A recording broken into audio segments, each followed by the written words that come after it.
Muito bem, boa tarde a todos e a todas.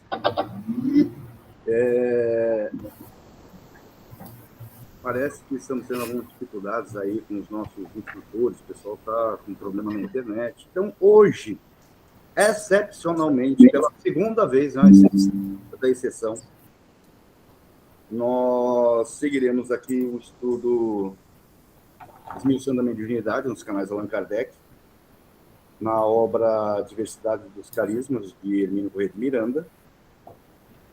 Então, a gente está ali no capítulo 2, no item 23, se eu não me engano. 23, o que é concentração.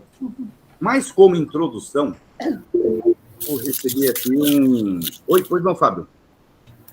Não, desculpa, eu fiz alguma coisa aqui sem querer. Desculpa. Como introdução, eu vou fazer a leitura de um texto de Emmanuel,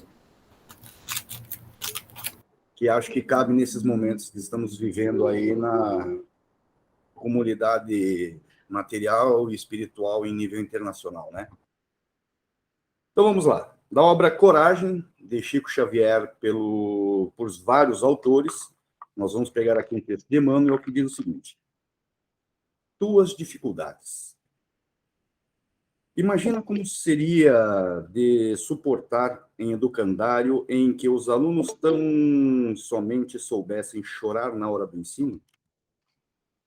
Reportamo-nos à imagem para considerar que, sendo a Terra nossa escola multimilenária, urge receber-lhe as dificuldades por lições, aceitando-lhe a utilidade e o objetivo. Diante dos obstáculos, ninguém precisa fixar-se no laço escuro que apresentem. Um náufrago, faminto de estabilidade, ao sabor das ondas, não se lembrará de examinar o lodo ao fundo das águas, mas refletirá no melhor meio de alcançar a terra firme. Todo minuto de queixa é muito perdido, arruinando potencialidades preciosas para a solução dos problemas sobre os quais estejamos deitando lamentações. Toda prova, seja qual for, aparece na estrada a fim de estabelecer-nos a força e aperfeiçoar-nos a experiência. Em síntese, quase toda dificuldade implica sofrimento, e todo sofrimento, notadamente aqueles que não provocamos, redunda em renovação e auxílio para nós mesmos, lembrando a treva noturna em cujo ápice começa a alvorada nova. Saibamos arrostar os impedimentos da vida para receá-los. Cada qual deles é portador de mensagem determinada. Esse é um desafio a quem entesoures paciência, aquele outro te impele a sublimação da capacidade de amar no caminho da provação. Aprendamos, sobretudo, a decifrar os enigmas da existência na oficina do bem eterno. Serve e compreende, serve e suporta, serve e constrói, serve e beneficia. Tuas dificuldades, tuas bênçãos.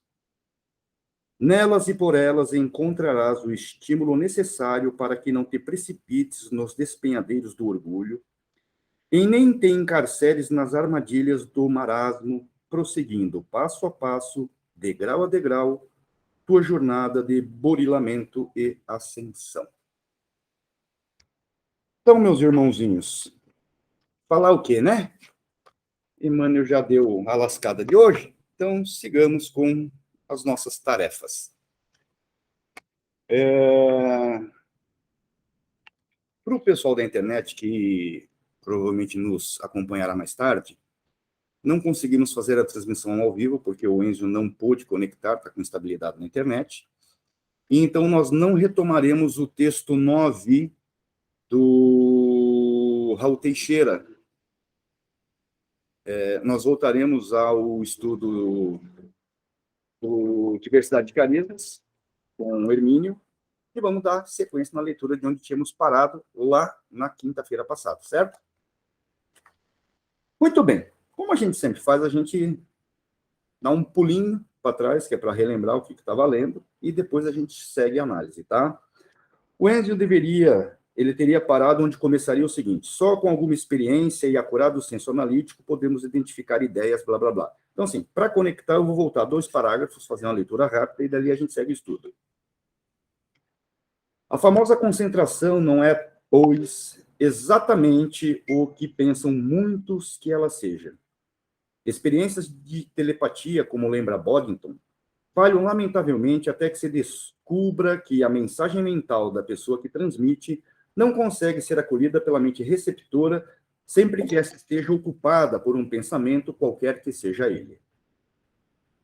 Concentrar-se não é, pois, agarrar-se tenazmente a uma ideia ou imagem, mesmo porque também a imagem é um pensamento visualizado, como que objetivado, ainda que sem a participação dos órgãos normais da visão. Quando a emissão de pensamentos alheios nos alcança, eles se misturam sutilmente aos nossos, a ponto de nem sempre conseguirmos distinguir uns dos outros.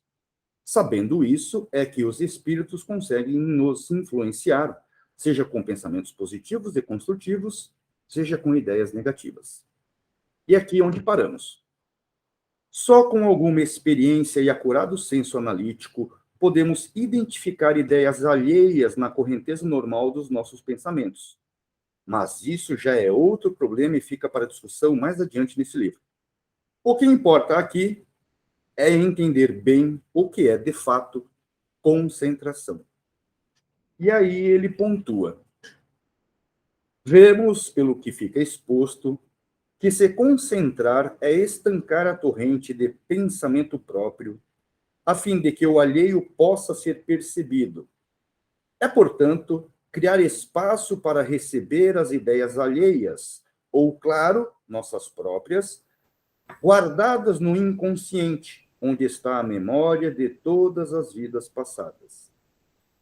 Eu gostaria de ouvi-lo sobre esse parágrafo, gente. Ele é, assim, bem incisivo. Eu gostaria de fazer algum comentário sobre ele. Então, professor Maurício Alvanira, aqui.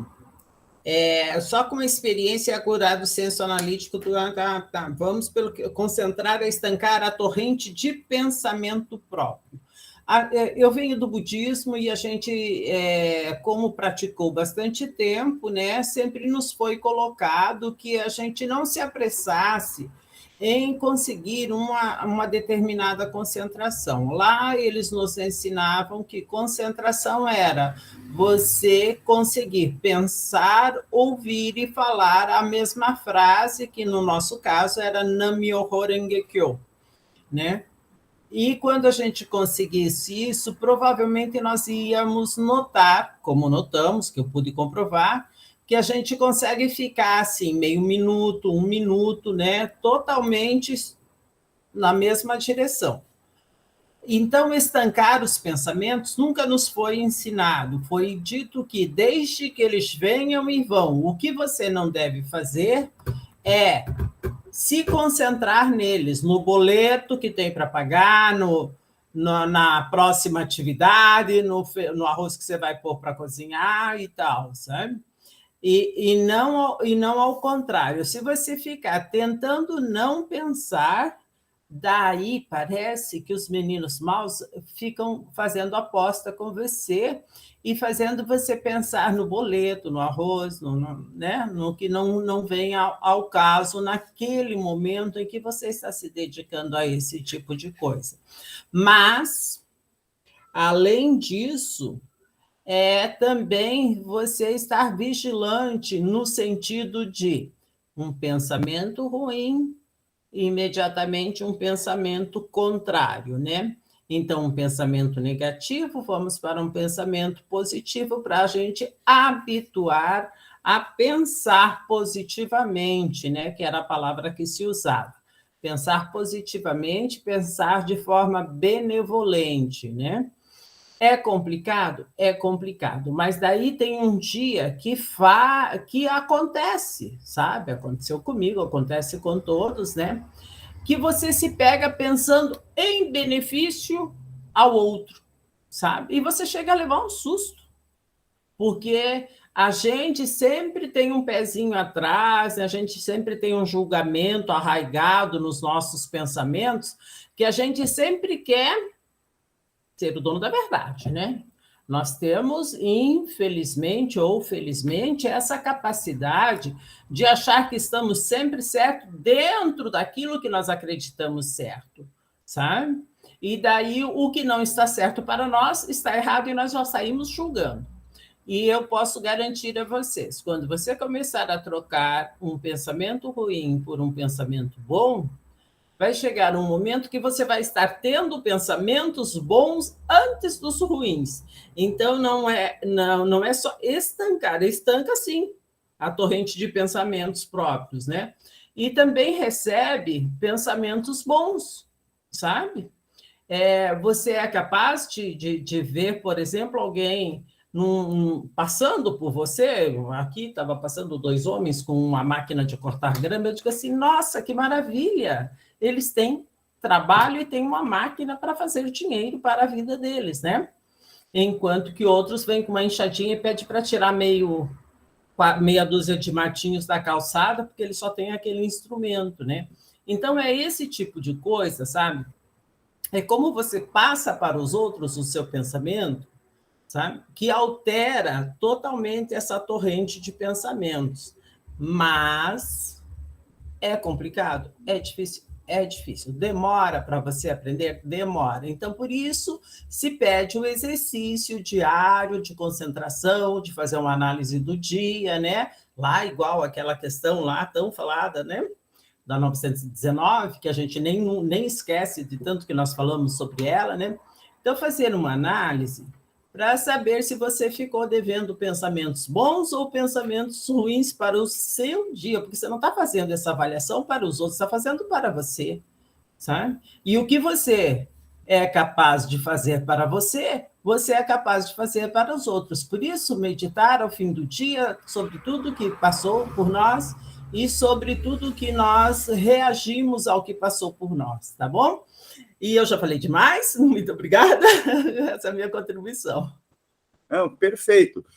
Eu até engrossaria o caldo com algumas ideias, né? Ontem a gente falava sobre a ferramenta mediúnica, né? Foi o texto do Raul ontem. E aqui também a gente está falando do papel do médium quando ele está à disposição do serviço da caridade e como esse médium se apresentará para isso, né? Como é que a concentração, a ideia dele se conectar com a caridade que deve ser feita ou deverá ser promovida, se ele tiver no cucuruto 1 zilhão de ideias diferentes que não são inerentes ao serviço que vai ser realizado, né? Entrar na reunião pensando no resultado do futebol, na loteria que vai correr, que o meu filho ele vai ter uma prova para fazer, que a sogra ela estava com umas cólicas diferentes, que minha neta está doente. Beleza, esse vai ser o ambiente que eu estarei criando dentro da minha mente, preparando meu perispírito para se conectar com os perispíritos. Ou seja, não haverá espaço. Ele já vai estar cheio. Um copo d'água cheio d'água não tem mais o que ser por dentro, já vai estar cheio, vai derramar água. Então, assim, Hermínio, por certo, ele baseado lá nas obras de Kardec, ou na ideia do cristianismo, quando ele sugere a ideia de estancar a torrente de pensamentos próprios, eu imagino que ele esteja pretendendo dizer assim, comece a ficar um pouco mais leve em termos mentais, né? Pegue aquilo que é só um problema teu e que não faz parte do serviço que deverá ser operado aqui hoje e coloca isso numa gaveta. Eu penso, e agora eu vou fazer uma brincadeira, eu penso que isso para homem seja muito mais fácil do que para mulher. Porque as mulheres, elas pensam em 200 coisas ao mesmo tempo. Homem não, homem consegue pensar uma coisa por vez. Para mudar de assunto, ele tem que parar tudo que ele está fazendo e perguntar se está falando do quê, e aí migrar para o assunto novo e continuar. Então, assim, eles possuem gavetas diferentes, né? Cada vez que ele vai acessar um assunto, ele abre uma gaveta e conversa sobre aquilo. Mulheres não, mulheres são multifuncionais. tanto que estão deixando os homens para trás há muito tempo, porque elas são mais perfeitas do que nós. Elas conseguem fazer muitas coisas concomitantemente e com qualidade. Então, por isso eu entendo. Para os homens é mais fácil chegar a essa ideia de concentração que o Hermínio está sugerindo, porque, de repente, eu só preciso fechar uma ou duas gavetas. Abrir espaço para essa áurea espiritual conseguir estabelecer conexão e fazer contato. Aquela famosa palavra que a gente nunca chegou a uma definição, né? Entrar num padrão vibratório adequado. Tem um filme, eu já falei isso num estudo muito tempo atrás, e eu vou lembrar ele. O nome do filme é Depois da Terra, com Will Smith e o filho dele. E lá naquele filme tem uma discussão interessante a respeito dos conceitos de perigo e medo. Que às vezes as pessoas confundem isso. Perigo é algo real. Medo é o sentimento que nós criamos a partir do perigo. É o pensamento que eu desenvolvo em razão de uma captação visual ou de algumas circunstâncias que está à minha volta, e em virtude disso eu estabeleço reações químicas e reações físicas a partir do meu mental, do meu medo.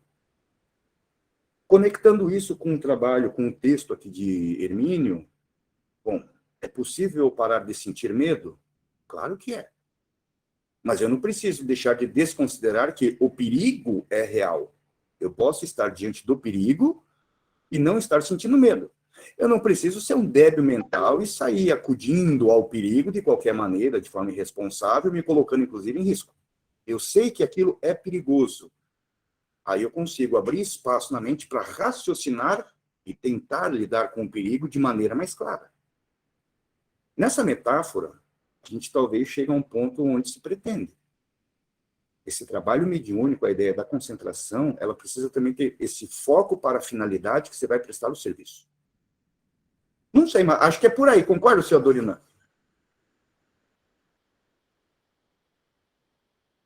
Sem dúvida. Bom conceito. Então, vamos seguir.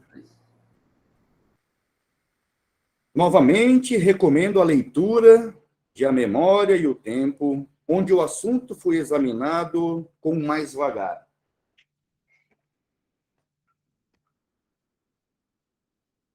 Esse livrinho aqui que ele recomenda a leitura, A Memória e o Tempo. Tá? Se as ideias que o médium acolhe são suas mesmas, o fenômeno é anímico. Se são alheias, ele é mediúnico. E sobre isso temos algo a dizer no próximo módulo deste livro. Utilizamos acima a palavra ideias, mas é claro que também poderíamos ter acrescentado imagens, porque não apenas os espíritos manifestantes se utilizam da mente do médium para vestir seu pensamento com palavras do vocábulo do médium, como podem também suscitar imagens e cenas inteiras ou narrativas mais ou menos longas, como se um filme cinematográfico estivesse sendo exibido na intimidade do sensitivo. Acho que não tem maior dificuldade aqui, né? Porque acho que tudo meio que está albergado pela ideia de pensamento. Estancar a torrente de pensamentos. Bom, então não só ideias, mas também imagens. Platão foi o primeiro filósofo do período clássico a tentar estabelecer a busca da verdade a partir do idealismo. Ou seja, a verdade das coisas estaria no mundo das ideias, estaria no racional. Obviamente, seguindo a premissa que foi apresentada por Sócrates, em virtude das discussões estabelecidas com os sofistas. Por esse racionalismo, Platão nos afirma que nós vemos o mundo de forma imperfeita, porque tudo aquilo que chega ao nosso conhecimento pelos nossos sentidos foi filtrado por sentidos que são materialistas, sentidos materiais, e que são falhos por natureza. Nossos 5 sentidos: olfato, audição, visão, tato, paladar. Vamos brincar com eles agora um pouquinho para a gente falar desses erros. Qual é o gosto de chuchu quando a gente está bem de saúde? Nenhum. Já chuchu, por natureza, não tem gosto de nada. Ele tem gosto daquilo que for colocado perto dele. Qual é o gosto de melão quando a gente está gripado? É gosto de chuchu, ou seja, gosto de nada. Porque o sentido olfativo, que ele interage diretamente com o paladar, ele está defeituoso e a gente não percebe a sutileza daquilo que está nutrindo. Então, Platão diz que os nossos sentidos podem nos levar a uma falsa percepção ou falsa compreensão da verdade das coisas. Quando a gente lê esse texto aqui do Hermínio, ele fala de pensamentos, ideias e imagens, ele está ligado em Platão com a ideia de conhecimento mental.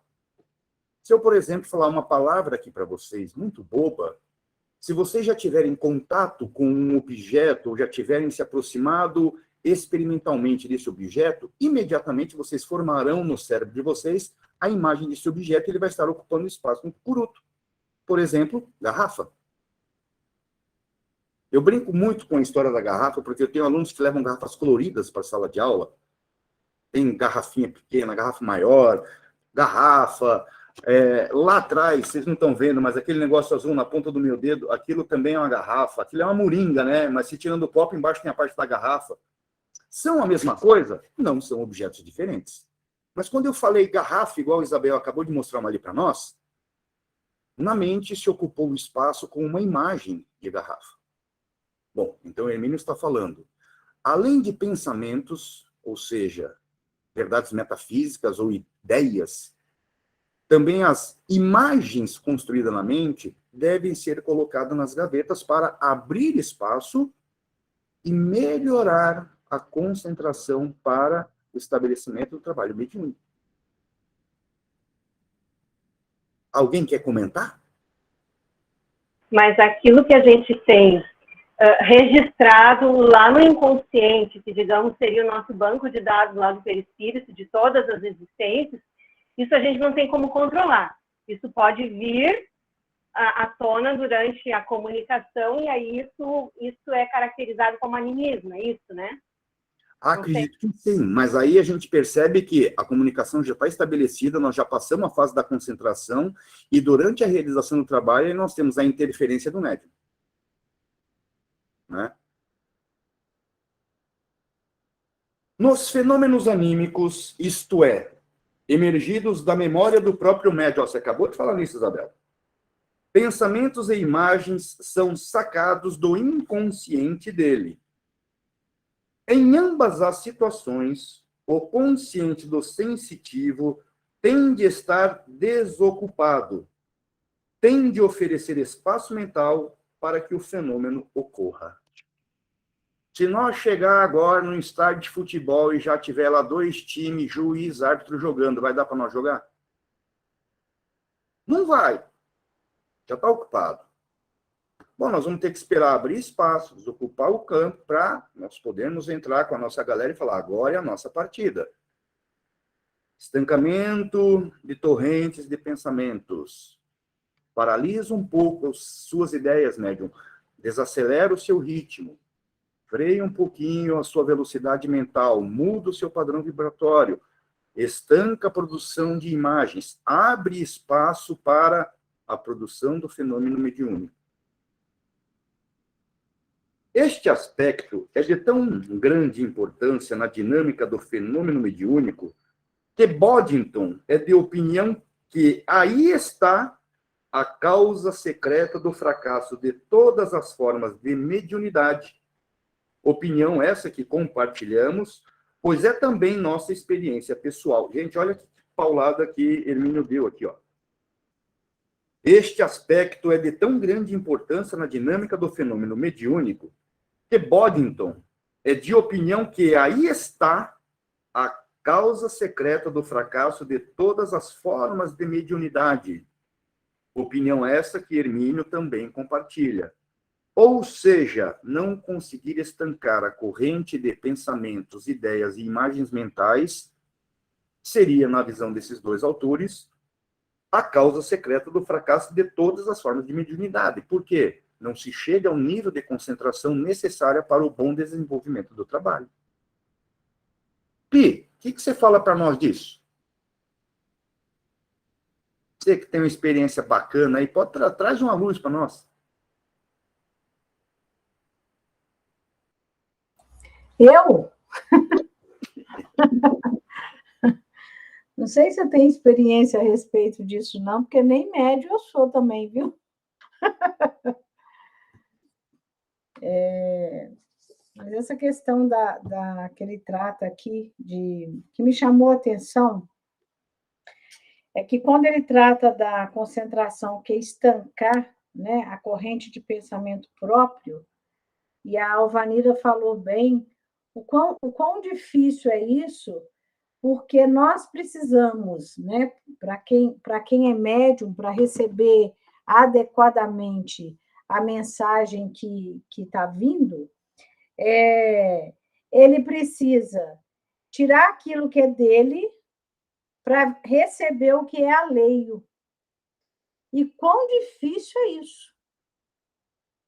Porque o tempo inteiro nós estamos, pelo menos o meu cérebro, parece que ele está a 220 o tempo inteiro, né? Então, esse exercício aqui que ele está nos propondo, que isso aqui é a prática, né, Maurício? Ele fala e diz como se deve fazer. Eu não sei se é a minha internet ou é a sua, mas você está me parecendo travado. Melhorou? Aqui eu estou bem. Vocês estão me ouvindo bem aí, não? Tem hora que está dando umas falhas. Então, eu não sei assim, se eu estou viajando, mas para mim, ele tá ensinando como fazer, né? É a questão de disciplina mesmo, né? Perfeito, perfeito.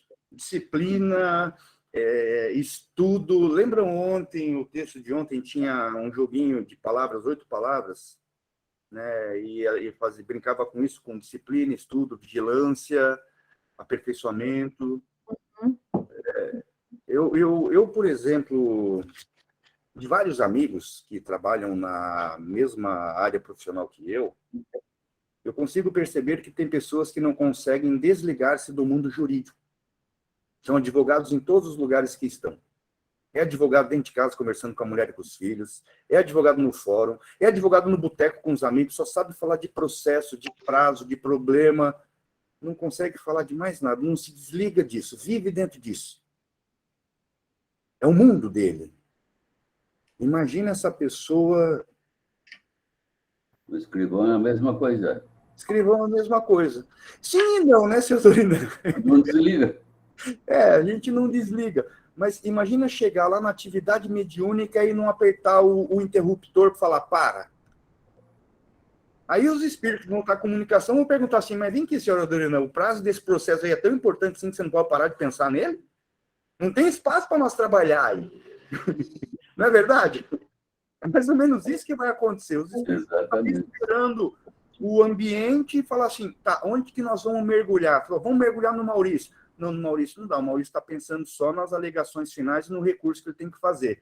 Vamos pular no senhor Dorinan. Não dá. O senhor Dorinan está com 8 pilhas de processo, tem que se preocupar com expedição de mandato, tem que se preocupar com prazo processual, o que vai concluso para o juiz, a correção está chegando. Tá, então vamos pular quem? Não, então vamos pular na cabeça do Enzo. Não, o Enzo também está entupido, porque o cartório lá está entupido, a secretaria dele não... Vai para onde? Aí os espíritos falam, não, ninguém deu espaço. E aí o trabalho mediúnico fica prejudicado. Por quê? Mas é por isso que precisa de disciplina, né? Quando Emmanuel, né? Quando Emmanuel falou para o Chico que é disciplina, disciplina, disciplina, é isso aí.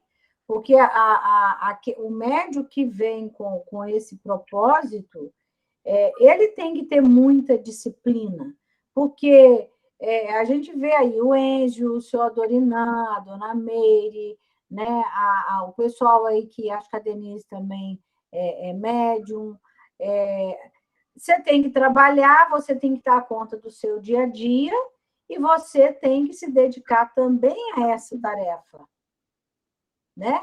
Então, fazer essa dissociação aí é que mostra, de fato, quem está comprometido ou não com a tarefa. Perfeito, perfeito. Fala, Denise. Então, estava pensando aqui sobre o que a Piedade e a Vanira falaram, sobre essa questão do como é esse controle, né? Estancar essa torrente, né? E lembrei lá no começo, quando, no início do texto, o Hermínio propõe que seja feito não pelo hiperfoco, e sim pela uma mudança de sintonia mesmo, de relaxamento e tal, para que você consiga, isso que a Vanira falou, de não ficar contrapondo o pensamento, porque senão ele vai insistir. Eu vi uma vez o Raul Teixeira falar também numa palestra dele, que se a gente tem um pensamento ali, vamos supor, inadequado, você está ali na reunião mediúnica e de repente você vai lembrar de uma, sei lá, de uma feijoada.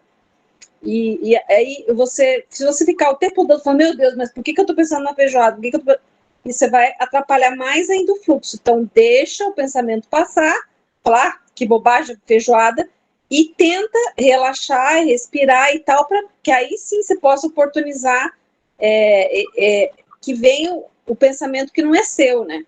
Agora, se você ficar no hipercontrole ali, dizendo, não, eu não posso pensar na feijoada, não, eu não posso pensar na feijoada, não, eu não posso pensar no processo, não, eu não posso pensar nisso, aí você vai estancar mais. Então, aí volta lá no começo do texto, quando o Hermínio falou isso, que esse controle, esse foco, não é necessariamente você se ficar com a cabeça, talvez, como você falou mesmo, abrir a gavetinha e colocar, conseguir botar numa gavetinha essas coisas que você está pensando, então, simplesmente deixar passar e deixar o canal ali, a mente aberta, porque assim como está passando um pensamento teu que você não está controlando muito, vem o pensamento do espírito, ou o teu, lá do teu inconsciente, que você também não vai controlar. Perfeito. Verinha? Acho que esse conjunto, né, de questões todas que vocês levantaram, para mim, me parece que está muito relacionado à questão da disciplina, dessa concentração, que é esse recolhimento para poder fluir a atividade mediúnica, é a questão do se permitir, né? Você precisa se permitir e essa permissão envolve todas essas questões que me parece que vocês falaram. Porque se o médium não tiver a predisposição para, né, ele não vai constituir a disciplina, ele não vai buscar liberar, digamos assim, o espaço do drive ali, do pensamento, para que esse processo aconteça da melhor forma possível. Perfeito. Eu acho que é o Vanira. Uhum. Então, de forma bem prática, aconteceu comigo, eu entrei a dar aulas em 85, né? E em 89 eu estava desistindo de dar aulas, porque, afinal de contas, eu não conseguia uma transformação com os meus queridos alunos, né? E eu estava num momento em que eu saía muito, né? Saía à noite e tal, então eu via eles se perdendo, até que uma abençoada de uma pedagoga, né, falou comigo determinado dia e disse assim: você não é responsável pela transformação do mundo.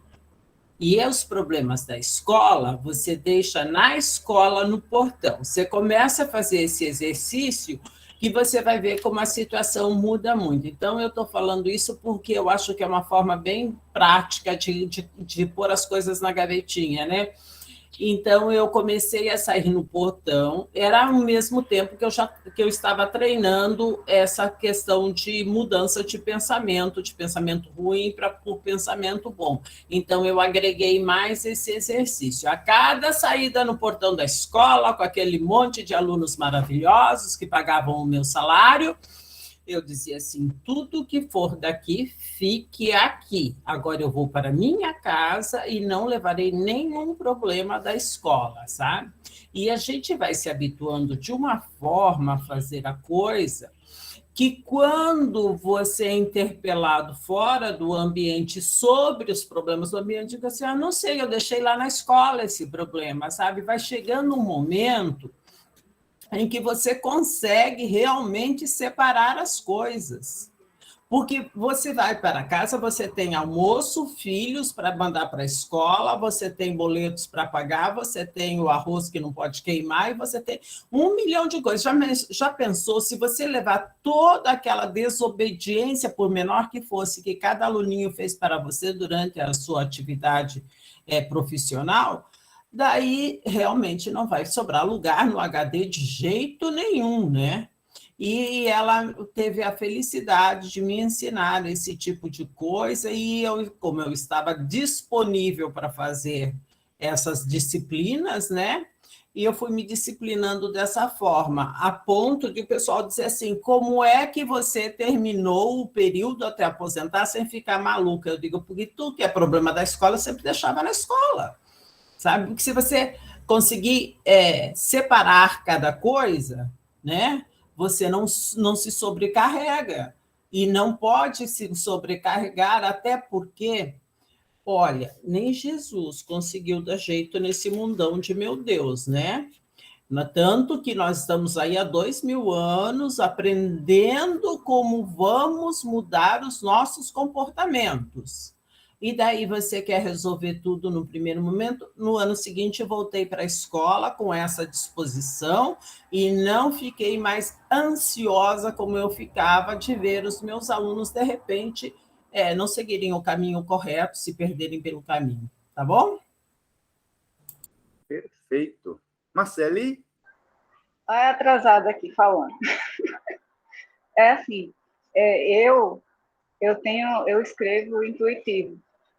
Aí você veja qual é o grau de dificuldade de manter a cabeça vazia para conseguir escrever, né? Aí no treino da mediunidade você chega você vai, chega uma hora que é que nem andar. Você chega no automático, que se você não tem disciplina, você acha que está concentrado, mas na verdade você não está, né? Você se prende ali, mas a cabeça está a mil e você não para. Aconteceu comigo, foi engraçado, e aconteceu comigo esse mês. Eu comecei a perceber isso, eu tive que parar. Você tem que voltar para o começo. Eu tive que voltar lá para o início, de como eu aprendi a fazer, de como eu fui orientada a fazer, relembrar tudo, para voltar passo a passo, para recapitular, aí restabelecer, para conseguir refazer, aí voltou tudo para o eixo. É a história da disciplina. Se você não estiver atento o tempo inteiro, assim, não pode perder o passo a passo todas as vezes que você vai fazer. É trabalhoso. Não pode entrar no automatismo. Até chegar uma hora que o passo a passo faça parte do automatismo, só se for assim, né? E você tenha esse passo a passo já fixado em você, mas não pode sair do passo a passo, senão se perde. Vira uma bagunça, porque o intuitivo, qualquer coisinha tira, o pensamento se mistura. Não pode ter interferência. É muito difícil, assim, pelo menos para mim, né? É muito difícil o peso, né? Assim, do que é meu. As pessoas dizem que, apesar de Kardec dizer lá que é o mais fácil, que é o melhor, né? Mas diga, não, é muito difícil. É muito difícil você conseguir identificar o que é seu do que não é seu. Aí, assim, tem que ter muito controle do seu pensamento, tem que ter muito conhecimento do que é que você pensa, de como você pensa, de tudo que você sabe, de tudo que você tem de bagagem para dizer eu pensaria nisso, eu não pensaria nisso, para você saber o que vem do outro. Aí você tem que ter muita atenção.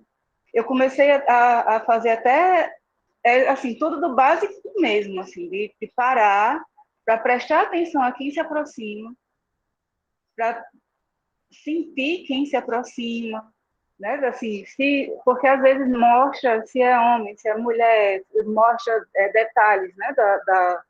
Das características do corpo, às vezes mostram alguma coisa olfativa, às vezes mostra, e às vezes não se mostra, né? Às vezes eu não vejo. Mas às vezes mostra as características. E tudo isso depende da minha concentração, né? E do meu estado interno, né? Assim, de como eu estou me sentindo internamente. Eu tenho que estar tranquila, né? O mais tranquilo que eu conseguir estar para conseguir sentir. Senão, eu não sinto. O Aí Enzo interfere em fala tudo. de autoconhecimento, né? E tudo isso é autoconhecimento e autocontrole. É disciplina mesmo. É puxado, viu? Beleza. Meu querido Dorisval.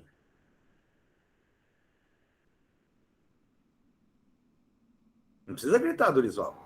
Eu estava ouvindo você falando, Maurício, sobre a questão de colocar nas gavetinhas aí, e depois eu ouvindo a Vanira falando também da questão da escola. A gente, lógico, que é um processo que você vai melhorando, você vai desenvolvendo, você vai aprendendo, você vai se educando. Então, leva um tempo. E também significa corresponde a uma maturidade do próprio sujeito para fazer esse processo. É um processo que leva tempo e demanda também uma maturidade, né? Eu vejo muito isso no meu e vejo no meu trabalho, por exemplo. Eu trabalho na UniOeste, atendia no Centro de Reabilitação Física, pessoas lá o dia todo, pacientes e tal, e eu nunca trago lógico, você, à medida que você vai desenvolvendo o seu trabalho e vai tendo essa consciência e fazendo esse processo de educação e aprendendo, você não vai trazer o problema dos pacientes para casa. O problema que você abordou e tratou ficou lá naquele espaço. Então, quando eu volto, por exemplo, eu volto na semana seguinte, ou o paciente volta na semana seguinte para conversar comigo, aí eu vou abrir a caixinha que corresponde ao paciente, conversar com ele e tratar do assunto dele. Esse é um processo que nos protege, é uma necessidade que a gente tem que procurar fazer isso, porque se a gente não fizer isso, a gente fica doente também. Normalmente advogado infarta. Oi? Normalmente advogado infarta por causa disso. Pois é. Então, é um processo que você tem que fazer a atividade, mas também ter possibilidades de se afastar disso, né? Distanciar disso para você ter a sua própria vida, senão começa a misturar muito. Né? E isso que eu falo, que eu estou te comentando, demanda tempo, maturidade, experiência e disciplina, como a Vanira falou, né? Você tem que ter esse cuidado, porque eu vejo assim, eu trabalho na área da psicologia e é um processo que você tem que cuidar de você, é um zelo pela sua saúde. Tá? Você tem que estar consciente disso. E isso é em todas as profissões, em todas. No advogado, no professor, no psicólogo, no enfermeiro, no médico. Você imagina se todo mundo carregasse... E acho que até o médium que está fazendo um trabalho, ele levar isso para ele, ele vai se arrebentar. Não tem suporte que aguenta isso. Não tem estrutura emocional nem psicológica que aguenta isso, né? Então, é interessante essa questão da caixinha que você está falando, né? É você separar as coisas e utilizá-la na hora que tem que ser utilizada. Uhum. Esse é um processo interessante até para você se proteger, ficar saudável e ficar bem. Veja que a Marcele colocou uma coisa que conecta com o que você acabou de falar. Disciplina, caixinha, gavetinha. Como eu gosto muito de metáforas e exemplos, vamos fazer 2 rapidinho. Na década de 90, eu tive um professor chamado Osmar José Serraglio, que um dia ele me falou assim: Maurício, quando você precisar ler alguma coisa para estudar, para tudo o resto e faça isso com a maior atenção que você puder. Quanto mais você se dedicar neste momento, maior vai ser o rendimento. Aí eu meio que coloquei aquilo em prática durante muitos anos. De repente surgiram telefones celulares, aí depois surgiu smartphones e surgiram apps como ZapZap. Vocês já perceberam como é tentar fazer um estudo ou uma leitura com o telefone apitando do lado ou com o telefone mudo? A diferença que dá? Disciplina. Não, eu não estou aqui agora para atender o WhatsApp. Eu não quero saber o que está no WhatsApp. A minha mãe, nesse aspecto, ela é fenomenal. Se eu for me comunicar com a minha mãe por WhatsApp, é mais fácil eu mandar para ela uma carta pelo correio do que uma mensagem de WhatsApp. Que ela lê mais fácil a carta do correio do que o WhatsApp. Então, ela tem esse nível de concentração fenomenal. Ela não é escrava ainda desses tipos de ferramentas tecnológicas. Tem gente, tem seres humaninhos, que se o telefone tocar, a pessoa precisa ver. Tem que ver. E tem uns que, além de ver, tem que atender. Não existe autocontrole para falar assim, agora não é hora de atender o telefone, ou eu não quero atender o telefone agora, porque eu estou em outra ocupação. Então, autocontrole. Agora, a segunda metáfora, o segundo exercíciozinho.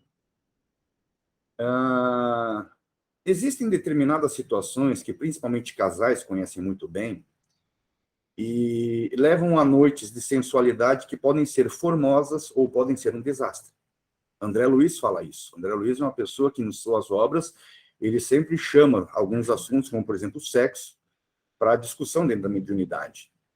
Então, tomando isso como exemplo, pensemos o seguinte: uma noite boa, em nível sensual, ela começa com uma briga, com uma discussão, com falar sobre a escola, a reforma da casa, ou ela começa com algo aprazível, uma refeição, uma bebida, algo que relaxe o corpo, que leve para o ambiente sensual. É a preparação, né? Tal da preliminar. Com a preliminar, a noite sensual, ela é voluptuosa, ela é um vulcão, ela é proveitosa. Se ela começa falando dos boletos que tem que pagar, do IPTU, do IPVA, porque os meninos tomaram bronca no colégio, começou mal. Não vai render. As ferramentas não vão estar adequadamente prostradas para trabalhar. Então, assim, com essas 2 metáforas da autodisciplina, do autoconhecimento, das caixinhas, e com o texto que nós trabalhamos aqui em Hermínio, é possível perceber que você vai se dedicar, você foi chamado à tarefa mediúnica, você vai participar disso, você precisa estabelecer uma concentração, então você está precisando, nesse momento, abrir espaços.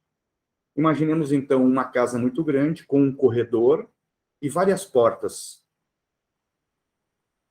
Antes da reunião acontecer, esse corredor está cheio. É difícil transitar por ele. Tem que ficar desviando de pessoas. Seu Adorinan sabe muito bem disso em corredores fóruns, né, seu Adorinan? Na hora que você vai para uma sala de audiência, é o oficial de justiça para pregão, é a testemunha do autor, é a testemunha do réu, é um monte de advogado, que um vem na vara civil, outro vem na vara criminal, é juiz daqui, você tem que andar assim, ó, desviando. Vai para a reunião mediúnica, faz o seguinte, pega cada coisa e coloca na sua sala. Então, isso aqui vem para essa sala e fecha a porta, isso vem para essa sala e fecha a porta. Limpa o corredor, que aí fica fácil transitar. Aí é fácil ter como o fenômeno acontecer. Seu Wilvio, não quer dar uma palhinha para nós encerrar hoje o estudo? Dar uma aulinha fenomenal para nós? Suas palavras sempre são muito caridosas, doces, atenciosas. Professor, bem gostaria. Já estava aqui teclando, eu estou subindo agora lá para o Instituto, nós temos a reunião de desobsessão às terças-feiras, e estou em cima do horário, 7 horas. Então tem uns minutinhos para chegar. Mas eu fico devendo para a próxima. Tá? Nosso abraço, nossa gratidão. Uma boa noite a todos. A todos. Uma excelente reunião para o senhor. Obrigado. Bom, então vamos ler mais um pedacinho aqui, gente. Que é para gente... Professor Maurício. Por favor. Eu vi o casal 2 milhões aí sobre isso. Também. Mas deixa eu só colocar o seguinte, e daí Boddington coloca que está aí a causa secreta do fracasso de todas as formas de mediunidade.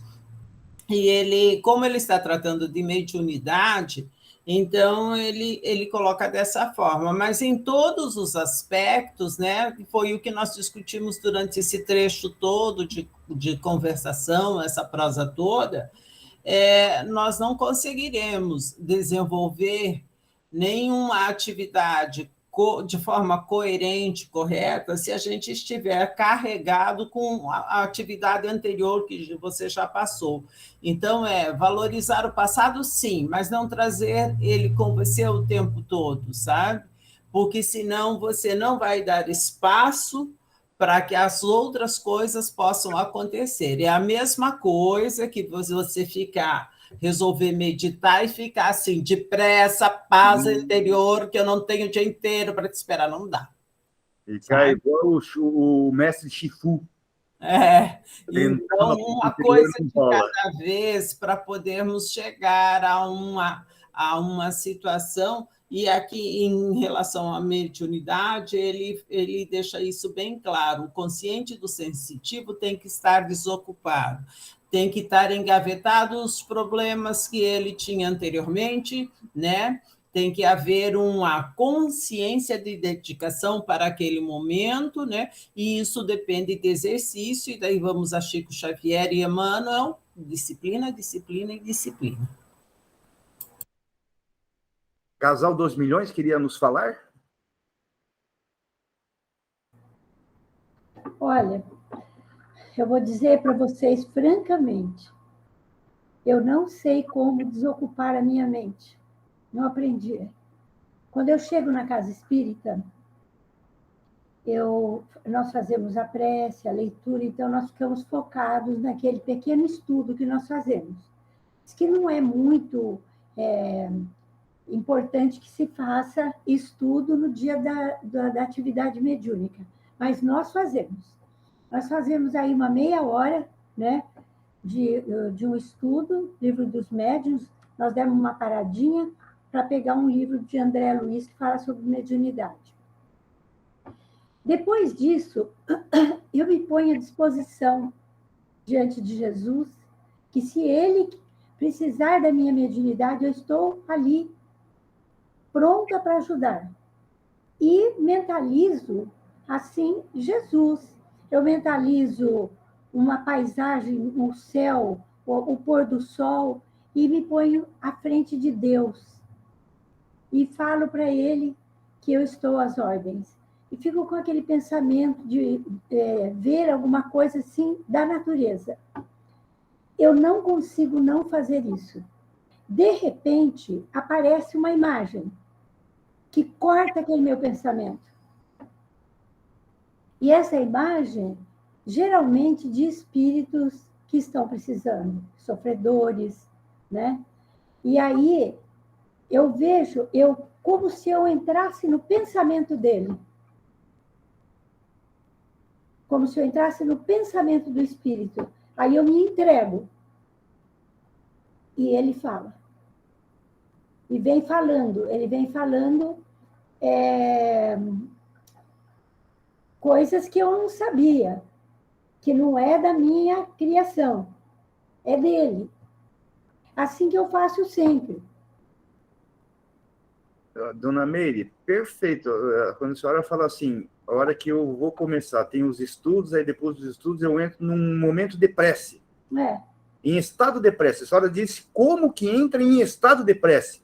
A senhora pegou todos os problemas do dia a dia e falou, não, isso agora não me é útil para nada. E a senhora deu para nós o exemplo perfeito de uma maneira de conseguir chegar a essa tal concentração. Nossa, que aula que a senhora deu agora. Isabelzinha levantou a mão, querida. Queria compartilhar? Eu até baixei a mão, porque eu fiquei escutando o que a dona Meire trouxe, mas aí eu fiquei pensando aqui comigo que essa atitude dela ali na reunião mediúnica, para aquele trabalho, a gente pode começar a treinar em qualquer atividade que a gente vá fazer, de estar integralmente na atividade, porque a gente não tem essa disciplina de fazer isso.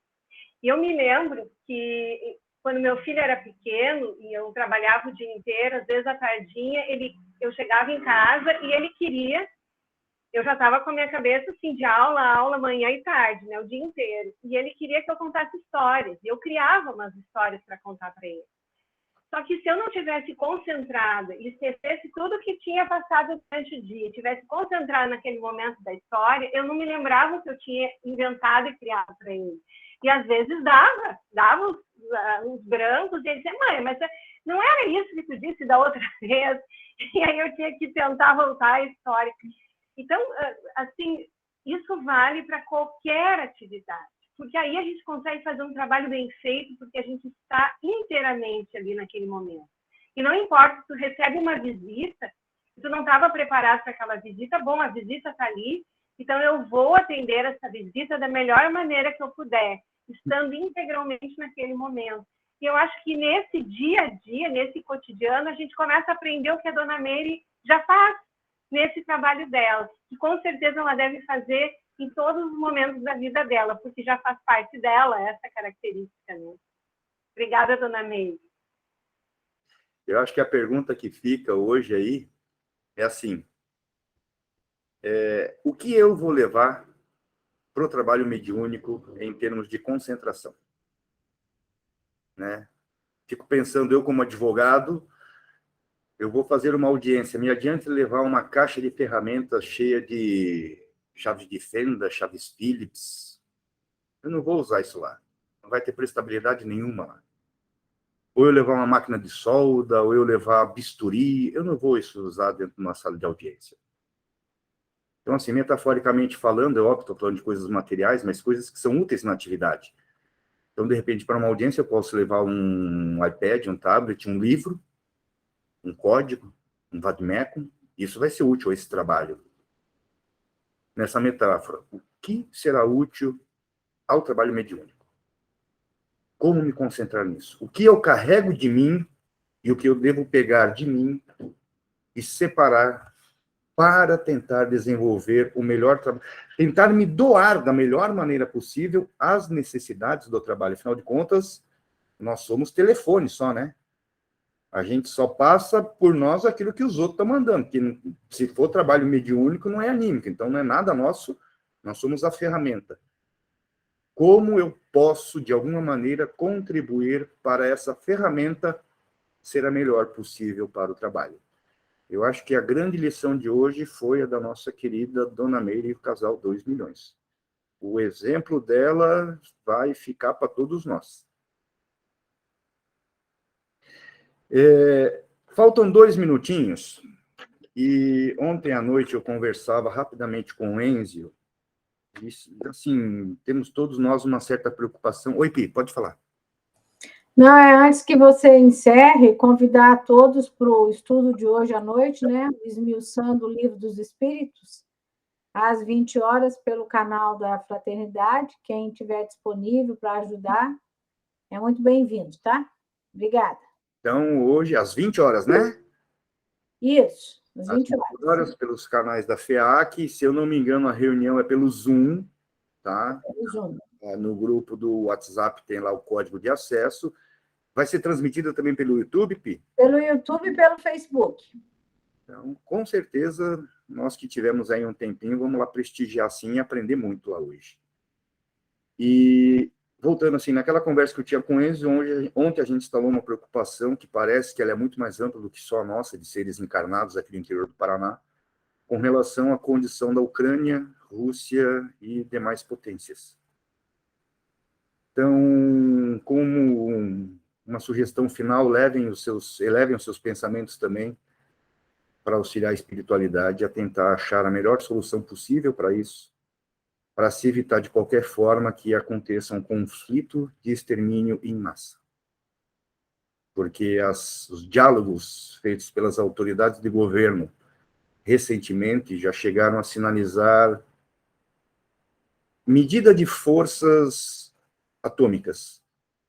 Frases de não vai dar tempo de você piscar, aliado à ideia de que somos a segunda maior potência atômica do planeta, causa muito medo. Então, vamos tentar, com todas as nossas forças possíveis, ajudar a espiritualidade para que elas façam o melhor trabalho que puderem e que isso aí realmente se resolva da forma mais aprazível a todos. Espiritualidade, ao mundo encarnado e por assim em diante. Bom? Meus irmãos, obrigado por vocês me acompanharem nesses estudos. Eu sou tão estudante quanto vocês. Professor, eu acho que já recebi o título. Eu não tenho título de nada e nem quero ter. Eu quero ser eterno estudante e eu agradeço muito a parceria da companheiragem toda que teve aqui hoje, fazendo isso aqui ser muito bacana. Fiquem com Deus, abençoados, e amanhã, quarta-feira, retomamos aí com o nosso querido Enzo Obama. Beijos! Muito obrigada, gente, pela prece, pelas preces de ontem. Boa noite a todos. Nossa! Boa noite.